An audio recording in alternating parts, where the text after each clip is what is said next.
Oi kids, Slacker Kite here. Today on The Good, the Bad, and the Ugly, we are recording the Journey to Silius. And Journey to Silius was requested by friend of the show, Adam, who we write for on Playonics. You should be reading Playonics.com. Playonics.com is very good for you. I've done several reviews there, as well as my editorial, The History of the World. So I'll link it down at the doobly-doo down below. Go to Playonics.com is what I'm trying to say, but Playonics requested me, Adam specifically from Playonics, requested me to play Journey to Silius, and Journey to Silius is a bad game. I'm sorry, I don't like it.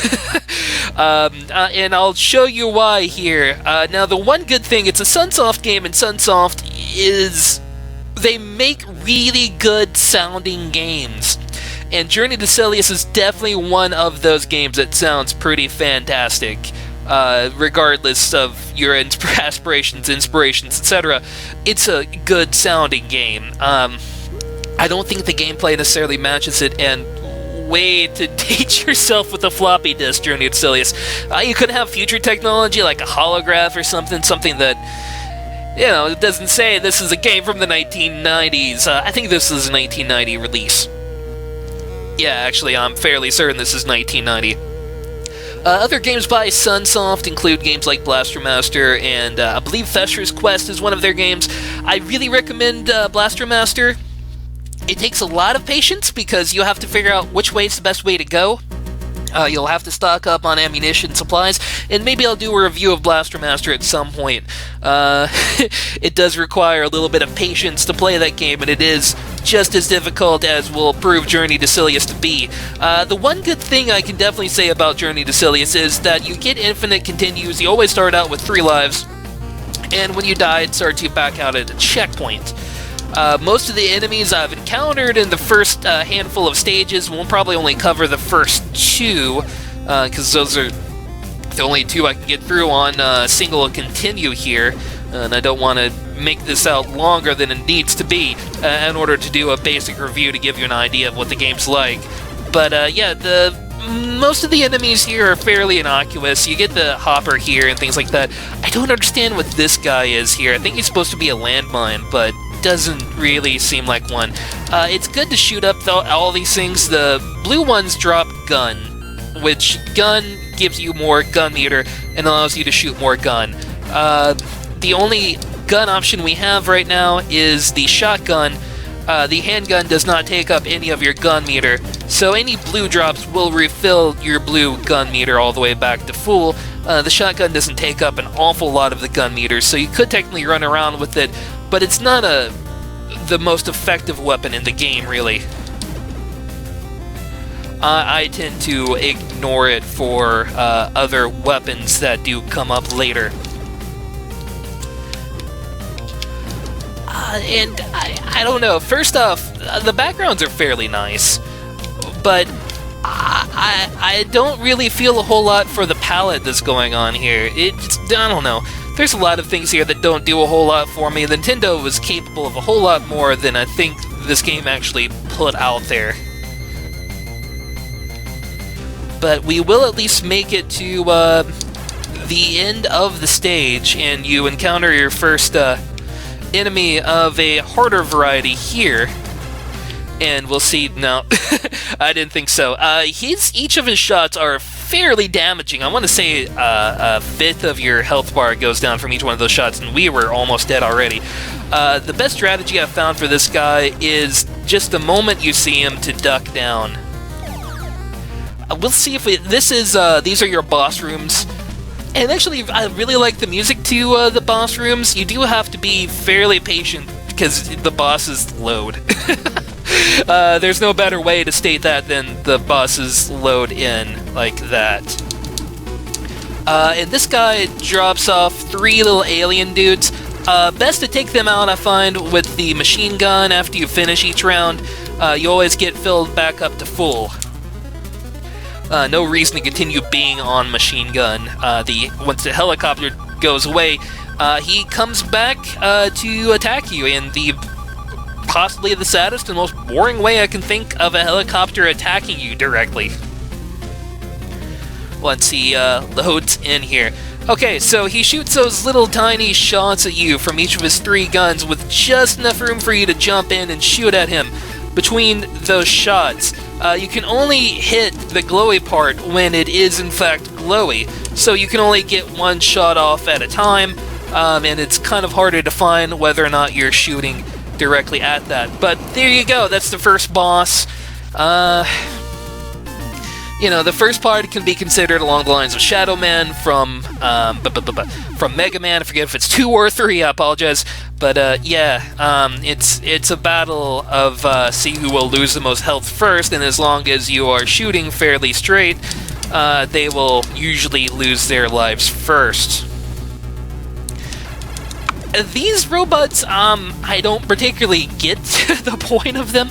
I don't like little geriatric bots just kind of barely moving. I hate that guy. I really hate that guy because I always forget that he's there, and this guy can die too.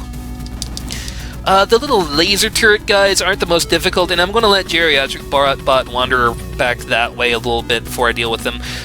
You would think the little... It looks like he has a gun on him, but I've never seen him shoot it before, and if he shot it, it'd be a little bit more interesting. And the barricade wall, I don't know what to even think about that. I prefer with those little hand shooty guys just to run past them most of the time when I think about it, but my first thought is, oh my god, run away whenever I see them.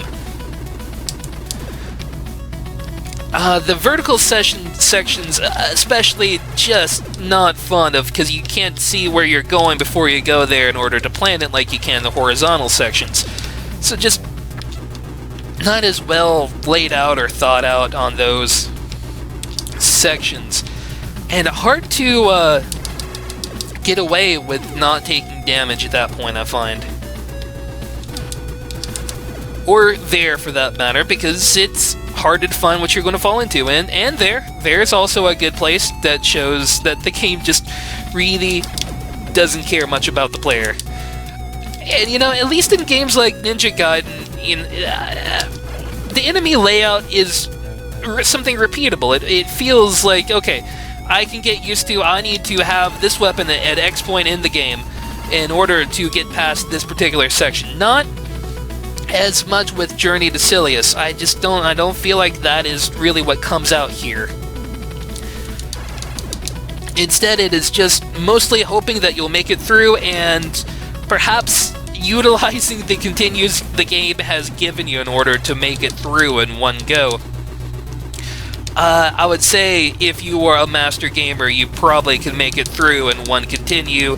You might lose a life here and there, but especially with the fact that the bosses do refill your health all the way back up. If you are that good, then congratulations, you've spent an awful lot of time on 80s video games. I hate these guys. They look like the Mousers from the old Teenage Mutant Ninja Turtles, and get away from me, please, so I can shoot you. One of those instances where being able to shoot up would be amazing, but of course you can't in this game, which stinks to high heaven, frankly. And okay, so we're loaded only as far as back here. It is one of the good uses for the shotgun, I guess, with the Mauser guys, because it does shoot a little bit of an arc.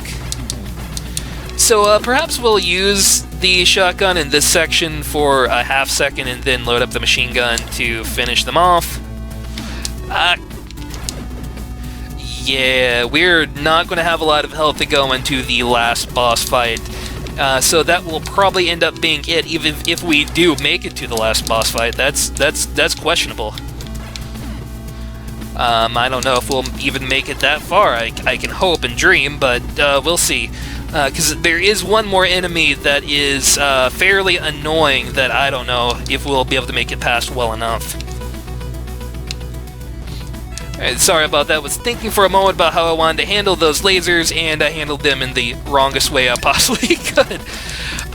This guy can only be shot in the little, I don't know, the little nub doodad on top of his body. His brain wants to go somewhere wrong with that, but you know, let's not go there. Instead, we'll just shoot off the top of his head thing, and we get the homing missile, which is a fairly cool weapon, I think. Not terribly useful in this fight, but it does deal more damage, so I'll use this until we die. Oh, he's not loaded all the way in yet, so you can't shoot him. This boss fight is exactly what it looks like. Avoid the hand, avoid the little blobs that go over you, and you're good.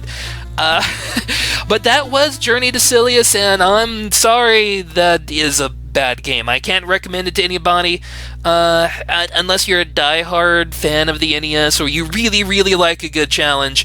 Maybe in those cases only, but I can't recommend it. That was The Good, the Bad, the Ugly, and L'Chaim.